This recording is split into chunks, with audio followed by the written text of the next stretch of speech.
Controversy is brewing in Wilmer over a youth football program and who controls the local park. Now, some parents say that their kids are being locked out of the park without access to their own equipment. Fox News reporter April Douglas has both sides of the story.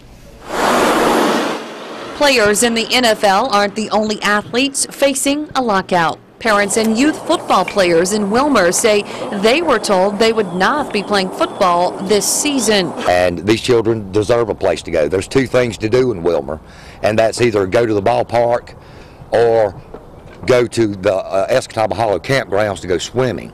Bird says when they showed up for registration, they found that their park had been locked up off limits to kids, and that included all of their equipment.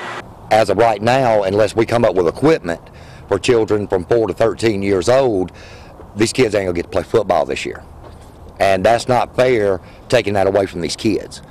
Larry Godfrey is chairman of the Wilmer Youth Athletic Association. He says the gates have been locked since the winter and it has nothing to do with keeping kids out. Godfrey said it's about keeping out criminals. I caught a camper from Florida, pulled in there one day, nobody was around, he was going to dump his sewage tank in the park.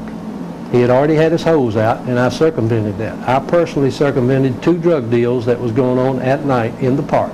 That's the reason we decided to close the park, because of the safe and unsafe acts that was going on. Godfrey says the real problem is who actually runs the park. The board Godfrey sits on, or a newly formed board made up of people from the Wilmer Football Association. Looks like the issue won't be decided here, but in a courtroom. In Wilmer, April Douglas, Fox 10 News. And there's a protest planned for tomorrow at the park.